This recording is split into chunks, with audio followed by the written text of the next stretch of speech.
반갑습니다. 타임 레버리지. 시간을 들여 막대한 시기로 치환한다. 수요일 밝았습니다. 일기예보 보니까 오늘까지는 엄청 춥다고 하더라고요. 여러분들 감기 조심하셨으면 좋겠고요. 그럼 또 초심 다지면서 천천히 컨텐츠 만들어 가보도록 하겠습니다. 함께 성장해 주심에 대단히 감사드립니다. 본격적인 시작에 앞서서 타임 레버리지 채널 구독자 수가 여러분들의 성원에 힘입어서 9만 명을 달성할 수 있게 되었습니다. 저에게는 너무나 큰 숫자고요. 정말 감사한 하루하루를 보내고 있습니다. 많은 분들께서 응원해 주시고 좋은 피드백 주심에 있어서 제가 여기까지 올 수 있었던 것 같습니다. 이 시간을 빌어서 다시 한번 고개 숙여 진심으로 감사드린다는 말씀 좀 전달드리고 시작하도록 하겠습니다.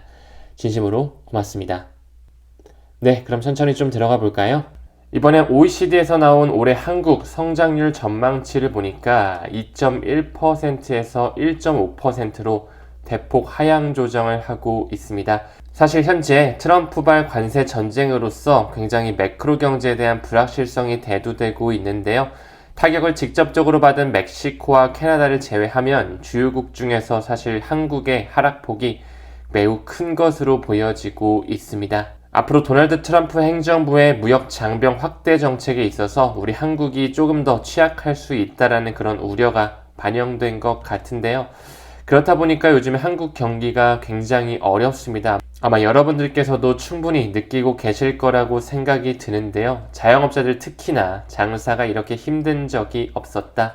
현재 자영업자 비중이 사상 첫 20%가 붕괴되면서 굉장히 어려운 시기를 지나고 있다라고 볼 수가 있는 것이죠. IMF 때보다 더 힘들다라는 얘기가 나올 정도로 이제 자영업자가 최근 2달 사이에 20만 명 이상이 폐업했다라는 이런 결과치가 나오고 있습니다. 참으로 힘든 현실인데요. 양털 깎기가 오랫동안 지속되다 보니까 사실 암호화폐 개인 투자자들도 가지고 있는 코인을 지키기가 굉장히 어려운 상황인데요. 항상 여유 자금으로 암호화폐 투자 이어가 주시고 특히나 대출받아서 이자 내는 돈으로 들어오신다면 너무나 큰 심적 부담감이 동반될 수가 있다는 거 명심해 주셨으면 좋겠습니다. 사실 우리나라뿐만 아닙니다. 이 OECD에서 세계 경제 성장률을 3.3에서 3.1로 소폭 하향 조절하면서 경기 침체에 대한 우려가 아직까지는 좀 완전히 꺼지지 않은 것이 사실이죠.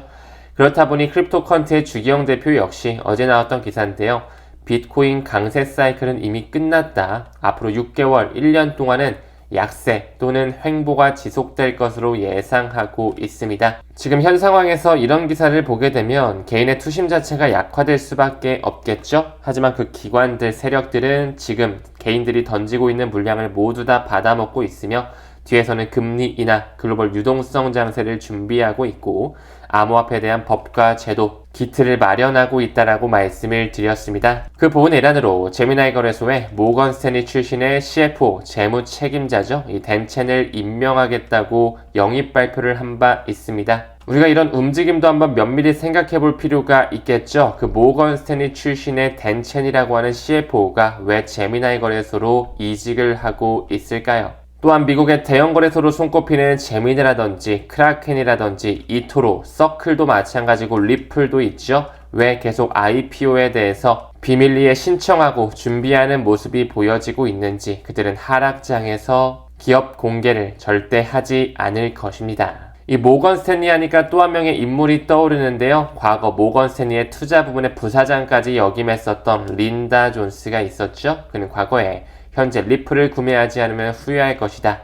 리플은 초창기에 애플과 마이크로소프트와 유사한 주식이 될 것이다 라는 말 또한 했었는데요. 그녀는 과거에 영국의 최대 금권이죠. HSBC와 조디아 커스터디와 함께 가고 있는 놀턴 트러스트의 데이터를 인용하면서 2025년까지 15조억 달러에 육박하는 돈이 디지털 자산 시장, 이 암호화폐 시장에 유입될 수 있다는 잠재성을 바라보면서 XRP가 매우 소중한 디지털 자산이라고 평가한 바 있었죠. 우리가 왜 XRP의 중장기적 관점으로 투자하고 있는지 이 모건 스탠리의 부사장 린다 존스의 말을 다시 한번 새길 필요는 있어 보입니다.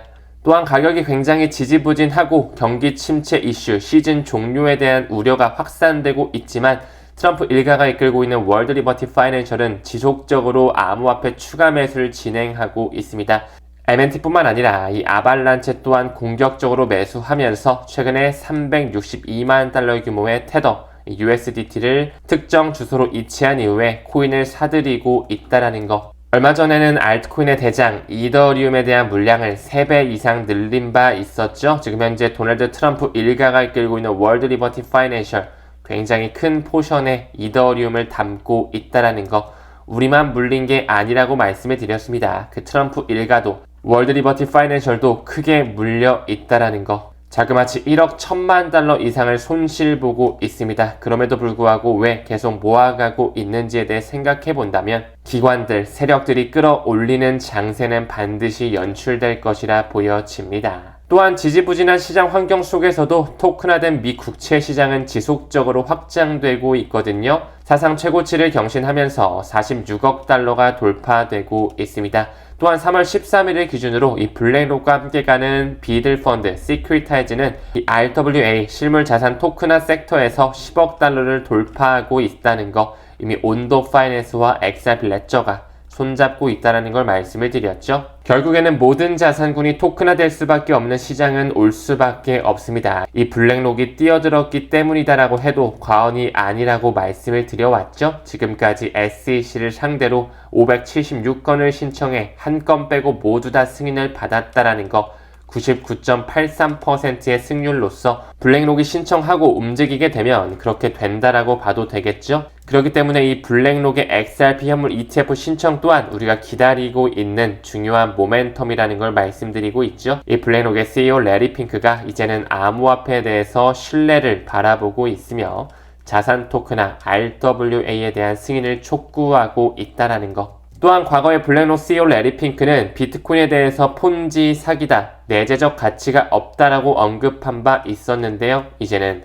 금과 견줄 수 있는 자산 클래스로 인정하고 있다라는 거. 시대의 흐름이 변하고 있다라는 걸 꼭 인지해 주셨으면 좋겠고요. 아까 언급드렸던 토큰화된 미 국채 시장 현재 시가총액 46억 달러를 돌파했고요. 가장 큰 생태계 네트워크를 차지하고 있는 것 역시나 트럼프 일가가 괜히 매집하고 있는 게 아니겠죠. 이더리움의 포션이 거의 70%에 육박하고 있다라는 거. 이제 XRP 레저 또한 9위권 탑10 안에 들어오면서 점점 기관의 채택이 받고 있음이 증명되고 있는 현실, RWAXYG에서도 확인할 수가 있었습니다. 또한 마이클 셀러가 이끌고 있는 스트래티지 역시 비트코인 추가 매집하면서 현재 보유량 50만 개에 육박하고 있거든요.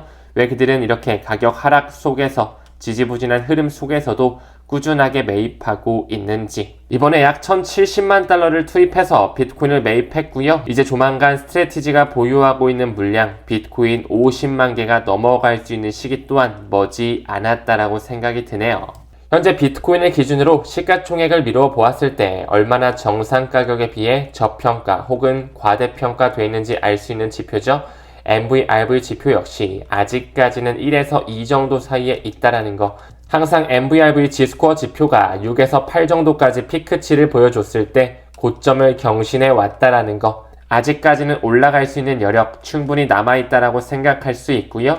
시장은 조정을 받고 있지만 XRP에 대한 거래량은 급증하고 있습니다. 사실 급증할 수밖에 없겠죠. 현재 리플사에서 찍어내는 RLUSD, 이 스테이블 코인 자체가 주조량이 계속적으로 증폭되고 있습니다.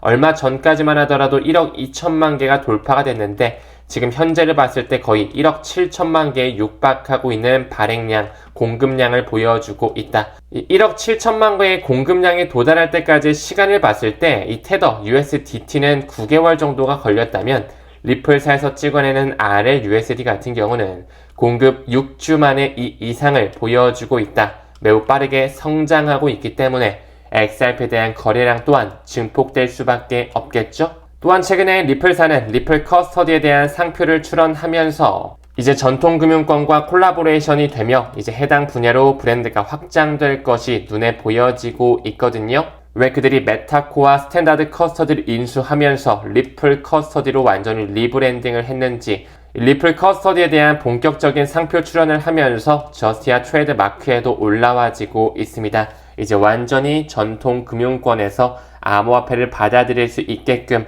SAB 1-to-1 폐지가 됐고요. 연준에서도 디뱅킹 문제를 해결하기 위해 준비하고 있다라는 거, 리플 커스터디, 디지털 생태계에서 중심 보관 사업이 될 것이라 확신하고 있습니다. 또한 나스닥의 해시덱스 크립토 인덱스에서도 XRP의 비중을 5%에서 거의 7%에 육박한 비중이죠. 6.96%로 늘리고 있습니다. 이제 나스닥의 크립토 인덱스에서도 XRP에 대한 포션이 늘어나고 있다는 거 매우 고무적으로 볼 수가 있고요. 최근에 XRP에 대한 현물 ETF를 신청한 프랭클린 템플턴뿐만 아니라 이 나스닥과 함께 가는 해시덱스까지 포함을 시킨다면 벌써 10개의 자산 운용사에서 XRP 현물 ETF 준비시키고 있다는 거, 블랙록이 언제 신청할지, SEC의 폴 애킨스가 언제쯤 인준이 될지 시간 문제라고 바라보고 있습니다. 리플과 함께 많은 분들께서 포트폴리오 분산화 작업해서 시바이누도 많이 투자하실 것 같은데요. 이제 조만간 시바리움에서 새로운 업그레이드 토큰이 출시된다라고 합니다.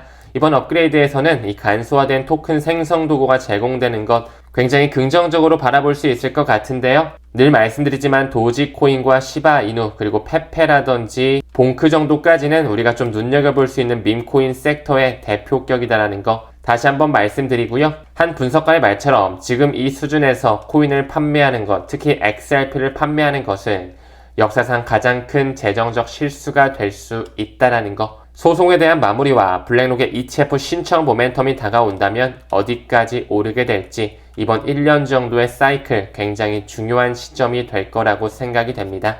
오늘 저녁 8시 우리 사관학교 에이플 회원님들께서는 라이브 함께 해주시면 되고요. XRP에 대한 펀더멘탈 확실히 잡을 수 있는 실전 투자 전략 확실하게 공유드릴 수 있도록 하겠습니다. 3% 안에 들기 위해서는 꾸준한 공부 필요하다라는 것 강조드리면서 금일 영상 여기서 마무리 짓도록 하겠습니다.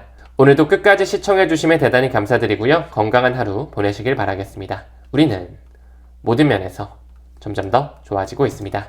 감사합니다. 성투합시다.